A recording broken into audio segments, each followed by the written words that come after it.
क्या नाम है उसका, रिएक्ट। रिएक्ट का मैं बिल्कुल बेसिक से एक ओवरव्यू आप लोगों को करा रहा हूँ, ठीक है, वो देख लेना आप लोग। रिएक्ट का भाई, भाईजान जगह पे बढ़िया, भाईजान जगह पे बढ़िया सर, 2 मिनट एक इससे काम करवा रहा हूँ। रिएक्ट कर लो पहले। अच्छा जी, रिएक्ट जो है, अच्छा रिएक्ट यहाँ पे किस चीज़ को पता है क्या है react, what is react? React मतलब कोई भी रिएक्शन देना, कोई भी रिएक्ट जावास के बारे में बात होगी, कंपोनेंट बेस होते हैं इसमें बने बने, कंपोनेंट बेस होते हैं। और कोई किसी को अगर जरा सा भी पता है कुछ रिएक्ट का तो बता दो। रिएक्ट का ओवरव्यू है पीछे, रिएक्ट का पता है कुछ क्या? जावा से भी लाइब्रेरी है, हाँ ठीक, सही बताया। और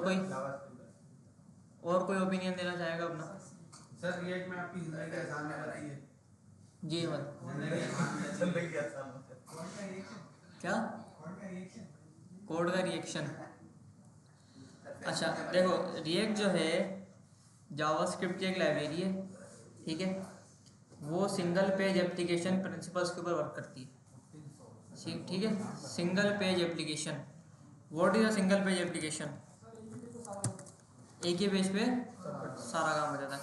अच्छा मिसाल के तौर पे अभी हमने जो पेजेस अपने बनाए थे, HTML का अलग बनाया था, उसका अलग बनाया था, उसका अलग बनाया था, उसमें क्या होता था जब हम पेज के ऊपर क्लिक करते थे तो हमारा पेज क्या होता था, नए पेज पे जाने से पहले लोड होता था, है ना। जब हम एंकर टैग के ऊपर क्लिक करते हैं तो नए पेज के ऊपर जाके क्या होता है, लोड होता है पेज। लेकिन रिएक्ट के अंदर क्या होता है कि पेज आपका ना लोड नहीं होता, ठीक है। मैंने यहाँ पे क्लिक किया ना, शॉर्ट्स पे आते हैं ज़रा थोड़ा सा, अगर मैं इधर आके अपना स्टूडियो खोलूँ,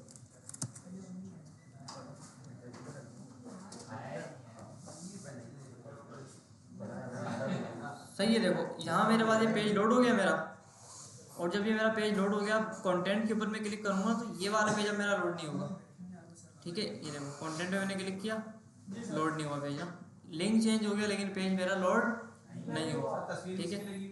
ये मैं हूँ, ठीक है, कहाँ लिखा है भाई एस्टिमेट रेवेन्यू, नहीं लिखा हुआ। सर ये थंबनेल तो बड़े वीआईपी बना रहे हैं। जेमिनाई पढ़ो क्या था दूसरे को, लेकिन सर आप इतनी मेहनत से वीडियो अपलोड करते हैं, कोई लाइक नहीं करता। हाँ ये लाइक नहीं करते लोग, लाइक कर लिया, ठीक है। अच्छा ये हमने देख लिया, देखो यहाँ पे क्या हो रहा है, पेज हमारा लोड नहीं हो रहा, उसी लिंक के अंदर चीज़ें आगे आके चेंज हो रही, ठीक है। अच्छा इसका फ़ायदा क्या है, अब इसका फ़ायदा ये है कि भाई आपकी जो एप्लीकेशन होती है वो तेज़ काम करती है, फास्ट फॉरवर्ड काम करती है। मिसाल के तौर पे अगर मैं यहाँ पे एक असाइनमेंट खोलूँ आप लोगों का, यही वाला खोल लेते हैं, अब इसके अंदर ना एक अंदर लिंक लगा हुआ है यहाँ पे, ठीक है।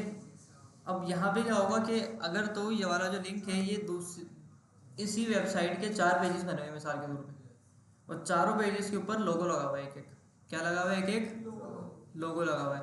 अच्छा फॉर एग्जाम्पल ये वाली पिक्चर एक लगी हुई है, अब आप होम पेज के ऊपर हो, होम पेज पे भी वही लोगो लगा हुआ है, होम से आप अबाउट के अंदर गए तो अबाउट के अंदर भी वही लोगो लगा हुआ है, आप जो है कॉन्टैक्ट के अंदर गए, कॉन्टैक्ट के अंदर भी वही लोगो लगा हुआ है। अब जो नॉर्मल जो HTML और CSS के अंदर कोड होता है ना, या फिर जो पुराने जो फ्रेमवर्क्स होते हैं जैसे PHP हो गया, पाइथन हो गया, जिन पे वेबसाइट्स वगैरह बनी होती हैं, तो उनके अंदर ये होता है कि आप एक पेज से दूसरे पेज के ऊपर गए, आपका पेज लोड हुआ, जैसे ही पेज आपका लोड होता है ना, रिफ्रेश होता है, क्योंकि एक से दूसरे पेज के ऊपर जाते हो तो पेज आपका रिफ्रेश होता है। यहाँ पे लॉगिन करता हूँ ना मैं, तो देखो रिफ्रेश होगा पेज, देखा हुआ रिफ्रेश। तो जब पेज आपका रिफ्रेश होता है ना, तो वो पेज के ऊपर जितनी भी चीज़ें रेंडर करानी होती हैं वो सारी चीज़ों को दोबारा से लोड करता है, ठीक है। क्या करता है, दोबारा से सारी चीज़ों को दोबारा से लोड करता है। इसके नतीजे में क्या होता है, आपकी जो ऐप होती है, आपकी जो वेबसाइट होती है, उसकी जो परफॉर्मेंस होती है वो बहुत स्लो हो जाती है, ठीक है। मिसाल के तौर पे अभी मिसाल दी मैंने, एक लोगो था, अब वो जो लोगो है वो 4 पेजेस के ऊपर लगा हुआ है, होम पेज के ऊपर, आप होम पेज के ऊपर गए, वो लोगो लोड हुआ, नीचे आ गया, आप जैसे ही अबाउट के ऊपर गए, आपका पेज रिफ्रेश हुआ, जैसे ही आपका पेज रिफ्रेश होगा तो वो लोगो दोबारा लोड होगा, ठीक है। फिर आप तीसरे पेज के ऊपर गए, दोबारा पेज रिफ्रेश हुआ, दोबारा से लोगो लोड होगा। फिर आप वापसी पहले पेज के ऊपर गए, आपका जो पेज है दोबारा रिफ्रेश हुआ और दोबारा से वो क्या होगा, लोगो आपका लोड होगा। रिएक्ट के अंदर क्या होता है कि आपका तो पेज ही रिफ्रेश नहीं होता है ना, पेज आपका रिफ्रेश नहीं होता। तो इसके अंदर क्या होता है फिर, इसके रिजल्ट के अंदर जो आपका जो लोगो है वो सिर्फ एक बार ही आपका रेंडर होगा, एक बार ही लोड होगा, और जितनी भी बार आप पेज को चेंज करोगे वो लोगो आपका स्टिल सेम जगह पर रहेगा। ठीक है, अब कंटेंट लोड नहीं हो रहा। हाँ ये देख रहे हो, ये लेफ्ट वाला कंटेंट हमारा लोड नहीं हो रहा, राइट वाला सिर्फ चेंज हो रहा है। ठीक है, राइट वाला सिर्फ चेंज हो रहा है, लेफ्ट वाला हमारा कंटेंट यहाँ पे चेंज नहीं हो रहा। आगे यूआरएल आ रहा है, चेंज हो रहा है, देख रहे हो, यूआरएल चेंज हो रहा है। सही है। तो इसी वजह से हमारे पास जो जावास्क्रिप्ट का जो फाउंडेशन है वो अभी के टाइम पे बहुत एडवांस हो गया है। ठीक है, और उसकी जो डिमांड है बहुत ज़्यादा है। पहले के टाइम पे पीएचपी की बहुत डिमांड थी, पाइथन के ऊपर पूरी पूरी वेबसाइट्स बनती थी, वेब एप्लीकेशन बनती थी। इवन तो के फेसबुक जो है ना, फेसबुक पहले पीएचपी बना हुआ था। ठीक है भाई, किस पे बना हुआ था फेसबुक पहले, पीएचपी पे बना हुआ था। तो अच्छा, रिएक्ट जो है ना, रिएक्ट असल में फेसबुक वालों ने अपने लिए बनाई थी। ठीक है, बड़ी ऑर्गेनाइजेशन के अंदर क्या होता है कि कोई अगर वो एप्लीकेशन ऐसी होती है ना कि उसके ऊपर वो काम करना हो, तो बड़ी ऑर्गेनाइजेशन के अंदर या बड़ी कंपनीज के अंदर ये होता है कि वो अपना फ्रेमवर्क खुद बना लेते हैं। ठीक है, जैसे रिएक्ट एक लाइब्रेरी है ना, फ्रेमवर्क कह लो, लाइब्रेरी कह लो, जो भी कह लो। तो रिएक्ट की नीड पड़ी थी फेसबुक को ना, तो फेसबुक ने क्या करा, रिएक्ट को खुद डेवलप कर दिया। ठीक है, फेसबुक ने क्या करा, रिएक्ट को खुद डेवलप किया, और रिएक्ट के ऊपर फिर फेसबुक पूरी बनाई गई है। सही है, रिएक्ट के ऊपर पूरी की पूरी आपकी फेसबुक रिएक्ट खुद बनाई, एक फेसबुक के लिए उन्होंने रिएक्ट पूरी खुद बनाई है। यानी ये रिएक्ट वैसे लॉन्च हुई भी उन्होंने खुद नहीं, खुद बनाई है फिर उसको लॉन्च कर दिया। फिर हाँ, फेसबुक जब फेसबुक वालों ने जब रिएक्ट बनाई तो रिएक्ट पहले इन्होंने प्राइवेट रखी थी। ठीक है ना, रिएक्ट मतलब सिर्फ फेसबुक वाले ही इस्तेमाल करते थे रिएक्ट को। अच्छा, फिर आगे क्या हुआ, एक फ्रेमवर्क होता है हमारे पास एंगुलर जेएस करके। एंगुलर जेएस सुना है आप लोगों ने? हाँ, नाम सुना है ना एंगुलर का। तो पहले एंगुलर होती थी।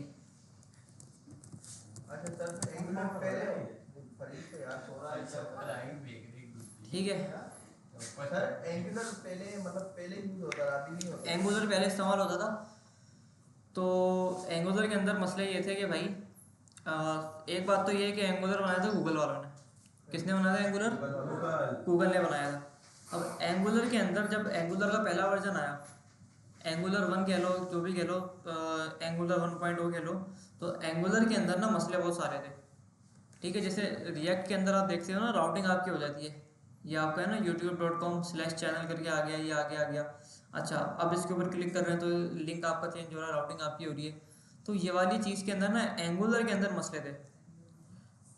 अच्छा, तो एंगुलर को डेवलप ना मतलब किसी नॉर्मल बंदे नहीं किया था, बाकायदा गूगल ने बैठ के एंगुलर का कोड नहीं लिखा था। गूगल का ही कोई बंदा था, उसने ऐसे ही साइड प्रोजेक्ट के तौर पे एंगुलर को स्टार्ट किया था।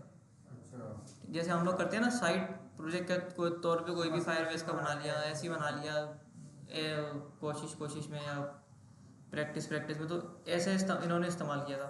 तो गूगल वालों ने जब देखा कि ये है अच्छी चीज़, तो गूगल वालों ने उसको सपोर्ट किया फिर। अच्छा, जब एक चीज़ है उसको गूगल अगर सपोर्ट कर रहा है तो उसको फिर जाहिर सी बात है यूज़ भी करेंगे ज़्यादातर लोग, क्योंकि उसके पीछे गूगल खड़ा है, जाहिर सी बात है। तो एंगुलर 1 के अंदर भाई मसले थे बहुत सारे। अच्छा, फिर इन्होंने बोला कि भाई अब हम लेकर आएंगे एंगुलर 2, और उसके अंदर हम क्या करेंगे, सारे मसलों को हल कर देंगे। सही है, अच्छा, अपडेट कर देंगे, मसले सारे हल कर देंगे। फिर उसके अंदर क्या हुआ कि भाई कंपनी जो थी ना, उनके जो प्रोजेक्ट स्टार्ट होने थे, बहुत सारी कंपनीज के जो प्रोजेक्ट, ये बहुत पुरानी बात नहीं बता रहा हूँ, 2009 की 8 की। अच्छा, तब से है एंगुलर ना, रिएक्ट कब आया था? रिएक्ट का बता रहा हूँ कब आया था। अच्छा, तो उस टाइम पे क्या हुआ फिर, जो बड़ी कंपनीज थी ना, उन्होंने अपने जो उनके पास जो नए प्रोजेक्ट आ रहे थे, उन्होंने वो सारे के सारे प्रोजेक्ट अपने रोक दिए, स्टॉप कर दिए कि भाई जब एंगुलर का नया वर्जन आएगा, एंगुलर 2 आएगा, जब हम उसके ऊपर बनाएंगे इसको। समझ आ रही है बात मेरी? जब एंगुलर का नया वर्जन जब आएगा, जब एंगुलर हमारी स्टेबल होके आएगी, जब हम क्या करेंगे, एंगुलर के ऊपर अपना सारे के सारे प्रोजेक्ट को एंगुलर के ऊपर बनाएंगे, क्योंकि उनको उम्मीद ये थी कि गूगल का प्रोडक्ट है एंगुलर, तो अच्छा ही होगा, जाहिर सी बात है। अच्छा, लेकिन इसमें मसला क्या हुआ कि एंगुलर को बहुत टाइम लग गया, गूगल को यानी बहुत टाइम लग गया एंगुलर 2 को लॉन्च करने में, ठीक है, एंगुलर 2 को लॉन्च करने में। और जब एंगुलर 2 आई उस टाइम पे रिएक्ट आ चुका था, ठीक है। हाँ, एंगुलर 2 से पहले हमारे पास रिएक्ट आ चुका था। तो बहुत सारे लोगों ने कहा कि भाई अब एंगुलर का इंतज़ार करने से बेहतर है रिएक्ट के ऊपर ही शिफ्ट हो जाओ। तो अच्छा, रिएक्ट को भी ना पब्लिक फेसबुक ने इसीलिए किया था क्योंकि एंगुलर बहुत टाइम लगा रहा था। तो ये अब गूगल जब एक प्रोडक्ट को लॉन्च कर रहा है और उसके अंदर उसको टाइम लग रहा है, 2-3 साल 4-5 साल का टाइम लग रहा है, और लोग उसके इंतज़ार में बैठे हुए हैं कि जब ये प्रोजेक्ट, जब ये लॉन्च होगी चीज़, तो इसके ऊपर हम अपने प्रोजेक्ट्स बनाएंगे, ठीक है। और वो चीज़ लॉन्च नहीं हो रही, तो उसका कॉम्पिटिटिव जो बंदा होगा, जाहिर सी बात है वो लॉन्च करने की कोशिश करेगा। तो एंगुलर नहीं आ रही थी गूगल की तरफ से, तो फेसबुक ने बोला ये अच्छा मौका है, मार्केट में घुस जाओ। तो उन्होंने क्या करा, फेसबुक रिएक्ट को ओपन सोर्स कर दिया कि भाई हमने इसको इस्तेमाल किया, आप भी इसको इस्तेमाल करो। तो अल्टीमेटली क्या हुआ कि रिएक्ट जब लॉन्च हुई तो लोगों को बड़ी पसंद आई ये, तो एक तो अच्छा, दूसरा ये है कि उस टाइम पे जब रिएक्ट लॉन्च हुई थी ना 2012-13 में जब भी हुई थी लॉन्च, तो उस टाइम पे ना रिएक्ट हमारे पास ना ऑब्जेक्ट ओरिएंटेड थी, ठीक है। रिएक्ट हमारे पास क्या थी, ऑब्जेक्ट ओरिएंटेड थी। अब ऑब्जेक्ट ओरिएंटेड जो है वो तो पसंद नहीं है डेवलपर्स को, तो वो खींच के उसको वापसी फंक्शनल के ऊपर लेकर आए, ठीक है। तो अभी जो रिएक्ट है अभी के वो फंक्शनल प्रोग्रामिंग के ऊपर है, फंक्शंस बनते हैं उसके अंदर, क्लासेस वगैरह नहीं बनती।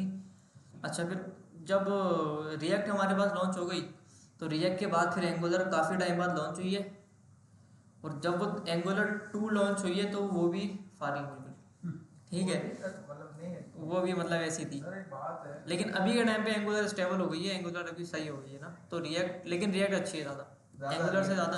एंगुलर जो है ना वो हार्ड है, हार्ड टू लर्न है, मुश्किल से समझ आती है, लेकिन रिएक्ट आसानी से समझ आ जाती है जी। सर ये सवाल, जैसे उन्होंने रिएक्ट अभी लॉन्च करी हुई, जावास्क्रिप्ट लॉन्च करी हुई, इन्हें क्या फायदा होगा, इन्हें पैसे कैसे मिलेंगे? किनको? जिन्होंने लॉन्च करी है, क्या लॉन्च करी है? जिन्होंने रिएक्ट जेस बना के लॉन्च करा है, फेसबुक ने लॉन्च करी है ना, तो उनको फायदा कैसे हो रहा है? यानी पैसे वैसे उनकी ऐप ज़्यादा पैसा कमाने बैठे हैं ना। फेसबुक वाले ना। हाँ, तो उनको कैसे पैसा मिला? हम तो फ्री डाउनलोड करके इस्तेमाल करते हैं, बस कर देते हैं अपलोड। यही तो सारी चीज़ है। ये व्यूज से मिलता है कि कितने लोग या नहीं, व्यूज से भी नहीं मिलता चलो भाई। मुझे एक बात बताओ, हम लोग VS कोड इस्तेमाल कर रहे हाँ हैं, सर, फ्री में इस्तेमाल कर रहे हैं, फ्री में कर रहे हैं, VS कोड वाले को पैसे कहाँ से मिलते हैं? कहाँ से मिलने? यही तो सवाल मसला ये है कि VS कोड एक कंपनी नहीं है, VS कोड एक अदर प्रोडक्ट है, सही है। माइक्रोसॉफ्ट का प्रोडक्ट है, और माइक्रोसॉफ्ट ने VS कोड को फ्री रखा हुआ है, ठीक है। क्योंकि भाई माइक्रोसॉफ्ट सबसे पहले तो आपका डेटा ले रहा है VS कोड से सारा, आप जितना भी कोड करते हो आपको क्या लग रहा है कि ऐसे ही रहता होगा? नहीं वहाँ पे जा रहा है। ये सब वहाँ जा रहा है माइक्रोसॉफ्ट के पास, ठीक है। और दूसरा ये है कि माइक्रोसॉफ्ट का एक VS कोड थोड़ी है, माइक्रोसॉफ्ट का एक VS कोड थोड़ी है भाई सिर्फ। माइक्रोसॉफ्ट तो भाई कंप्यूटर्स, विंडोज़ उनका इतना बड़ा प्रोडक्ट है। अब विंडोज़ आप लोग फ्री में इस्तेमाल करते हो, लेकिन विंडोज़ बिकती भी है ना, लाइसेंस भी बिकता है इसका। और माइक्रोसॉफ्ट के मतलब बहुत सारी ऐसी प्रोडक्ट्स हैं जो पेड है बहुत सारी ना, मतलब माइक्रोसॉफ्ट ऑफिस आप लोगों ने सुना होगा, MS office, MS word, excel, वो भी पेड होता है भाई। अच्छा, माइक्रोसॉफ्ट का जो अकाउंट बनता है, अकाउंट के भी पैसे होते हैं, फ्री अकाउंट, यस सर। लेकिन वो डोमेन शोमेन मांगते हैं है ना। हाँ, जो भी है, तो बहुत सारी चीज़ें ऐसी हैं माइक्रोसॉफ्ट की जो आपकी पेड होती है ना, तो माइक्रोसॉफ्ट इनको छोड़ के सारा पैसा वहाँ से बना रहा है जी। जावास्क्रिप्ट और रिएक्ट का किसका मकसद सेम है दोनों का, वेबसाइट बनाना, लेकिन काम दोनों में अलग अलग तरीके से होता है, मकसद एक ही है, काम अलग तरीके से होता है। मतलब ज़्यादा प्रेफर रिएक्ट को देनी चाहिए। रिएक्ट ज़्यादा प्रेफर होती है क्योंकि आसानी से समझ आती है, इजी टू लर्न है। एंगुलर मुश्किल है थोड़ी समझना। सर पाइथन आप बोल रहे हैं पुरानी, पाइथन सीखना फिर क्या है? पाइथन ना तुम AI के हिसाब से सीख सकते हो आप लोग, लेकिन वेबसाइट बनाने के लिए अगर पाइथन सीख रहे हो तो बेकार है। एआई चलाने के लिए फिर सीखना। AI के लिए तो पाइथन से अच्छा कुछ नहीं है। एआई के लिए मतलब कैसे?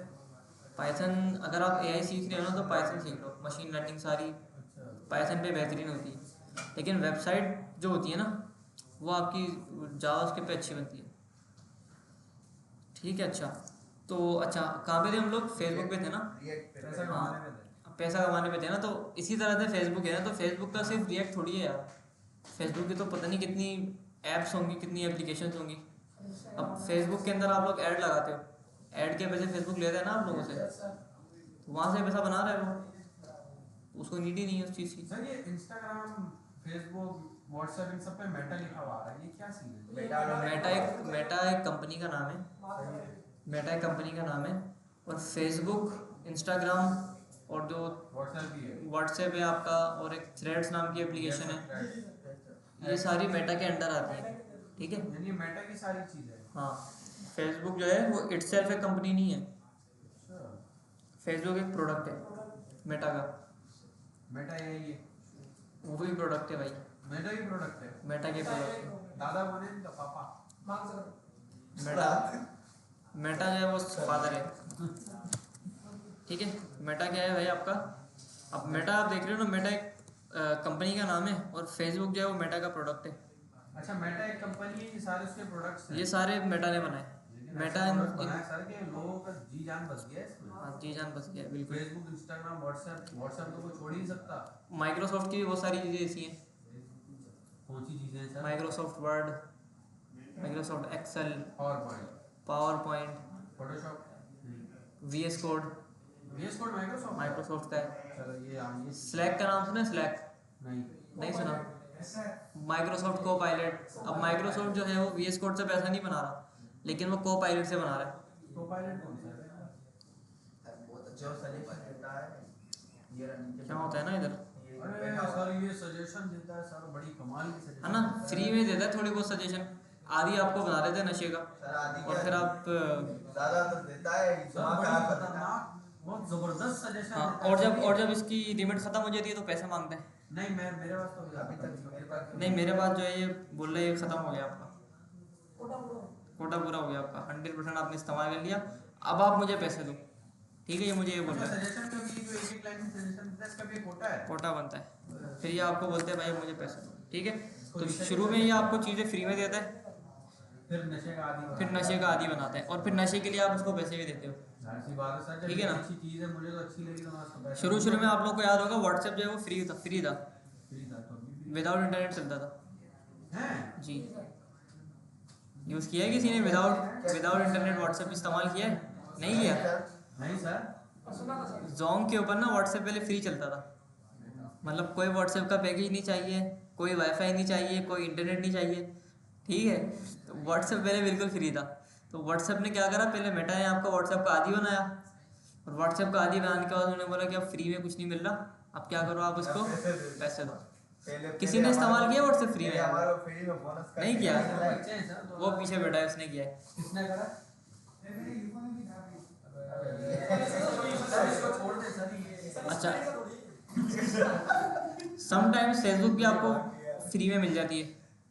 क्या चीज़? फेसबुक समटाइम्स वो भी ऐसी चलती है विदाउट इंटरनेट। देखिए किसी ने फेसबुक बगैर इंटरनेट के चलती है, वो पिंक हो जाता है अजीब सा ना, मैसेजिंग वगैरह उसमें, पोस्टे पिक्चरें शो नहीं होती, लेकिन लाइक वाइक और टेक्स्ट सारा शो होता है। तो फेसबुक भी समटाइम्स फ्री चलता है, समटाइम ऐसे ही चलता है। सही है ना? तो कंपनीज का यही है कि भाई सबसे पहले तो इनको नशा बेचो, और नशे के आदी हो जाएंगे तो फिर इनसे लेंगे तो फिर आपसे लेंगे ही लेंगे। एक मावा दे दे, वो दे दे, पूजा दे दे। रीड बताता हूँ। अच्छा, तो ये वाली चीज़ थी, ये थी रिएक्ट की कहानी, कि रिएक्ट कैसे वजूद के अंदर आई। ठीक है, अब अगली क्लास के अंदर हम देखेंगे कि रिएक्ट के अंदर काम कैसे होता है, रिएक्ट की जो एप्लीकेशन होती है वो कैसे बनती है, और रिएक्ट की जो एप्लीकेशन होती है वो कैसे बनती है, और रिएक्ट के अंदर एक होता है ख़ास किस्म का फोल्डर स्ट्रक्चर। ठीक है, वो रिएक्ट आपको खुद बना के देता है, आपको बिल्कुल स्क्रैच से कोई फोल्डर नहीं बनाना होता, स्क्रैच से कोई इंडेक्स और HTML या main.js की फाइल नहीं बनानी होती, सीक्वेंस वो खुद ही क्रिएट करता है। सीक्वेंस वो खुद ही आपको सर, क्रिएट करता अगर है। मिसाल के तौर पे एक मिसाल दूं, ये फायरबेस का प्रोजेक्ट हमने बनाया था, इसके लिए हमने लॉगिन, साइन अप और बाकी जो बाहर वाली फाइल थी, लोडिंग वाली फाइल हमने खुद बनाई थी, ये सारी बना के फिर पे कोडिंग करी थी। अब ये सारा काम जो है हम HTML CSS के बिना सारा काम रिएक्ट पे कर सकते हैं। बिल्कुल एक रिएक्ट पे ये सारा काम हो जाएगा। बिल्कुल हो जाएगा। यहाँ फिर HTML CSS में आने की जरूरत रिएक्ट के अंदर वो काम भी हो जाते हैं जो HTML CSS में नहीं होते। ठीक है, वो तो होता ही है, जो है वो है। हाँ, उसके अलावा उसके अलावा भी बहुत सारे काम ऐसे हैं जो रिएक्ट के अंदर वो HTML में नहीं होते। सर अभी भी एंगुलर यूज हो रहा है, एंगुलर अभी भी यूज़ होता है, पर ज्यादातर रिएक्ट हो रहा है। ज़्यादातर रिएक्ट यूज़ होता है। यहाँ पे लिख लेते हैं ना, angular with react sir users एक होती है Vue.js। हाँ सर व्यू, ये भी नहीं सुना ये क्या Vue.js भी ऐसे ही है ना, रिएक्ट और एंगुलर की तरह की चीज़ है, ठीक है। ये भी जावास्क्रिप्ट का फ्रेमवर्क है सर, ये क्या बोल रहा हूँ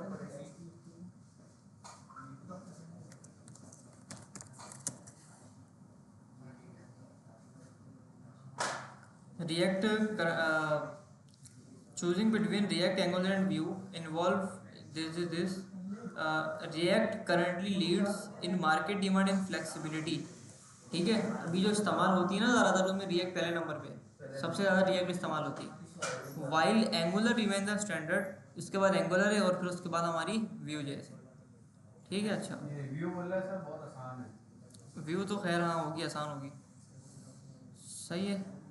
तो जॉब डिमांड के अंदर क्या है भाई, अभी रिएक्ट है हमारे पास ना। रिएक्ट के तकरीबन 52,000 अगर जॉब्स हैं, तो एंगुलर की 2,000 या 2,300 ऐसी कुछ होंगी, ठीक है। तो रिएक्ट हमारे पास अभी नंबर 1 पे चलेगा। अच्छा, रिएक्ट जो है वो इसीलिए भी डिमांड के अंदर है क्योंकि रिएक्ट के अंदर जिस तरह से कोडिंग होती है ना, जिस तरह से रिएक्ट के अंदर आप सारा का सारा जावास्क्रिप्ट कोड लिखते हो भाइयों, इधर रिएक्ट के अंदर जो सारा का सारा कोड होता है, बिल्कुल उसी तरह से सारा का सारा कोड आप रिएक्ट नेटिव में भी करते हो। सर ये रिएक्ट नेटिव क्या है? रिएक्ट नेटिव पे बनती है मोबाइल एप्लीकेशंस। तो अल्टीमेटली जिसको रिएक्ट आती है ना, जिसको रिएक्ट के ऊपर वेबसाइट बनाना आती है, तो उसको मोबाइल एप्लीकेशन भी बनाना आती है, ठीक है। तो 2 in 1 पैकेज हो गया आपका ये। एंगुलर के ऊपर ये काम नहीं होता, एंगुलर के ऊपर आप सिर्फ वेबसाइट ही बना सकते हो, Vue.js के ऊपर आप सिर्फ वेबसाइट ही बना सकते हो, लेकिन रिएक्ट के ऊपर आप वेबसाइट भी बना सकते हो और मोबाइल एप्लीकेशन भी बना सकते हो, और बिल्कुल सेम होता है कोड, कोई चेंज नहीं होता। रिएक्ट की मतलब हम मोबाइल ऐप डेवलपर पर मूव हो सकते हैं। बिल्कुल हो सकते हो। 80-90% आपको मोबाइल, थोड़ी बहुत चेंजेस होती हैं, जैसे मोबाइल के सेंसर्स हो गए, फिंगरप्रिंट हो गया या वो हो गया, कैमरा एक्सेस करना, QR कोड बनाना, तो वो चीज़ें सारी होती हैं। लेकिन अल्टीमेटली रिएक्ट जो है वो अभी सारी मार्केट को लीड कर रहा है, ठीक है। तो अगली क्लास के अंदर हम रिएक्ट को देखेंगे कोडिंग शोडिंग के अंदर कि रिएक्ट क्या होता है और क्या नहीं होता, ठीक है। चलो ऑफ करो।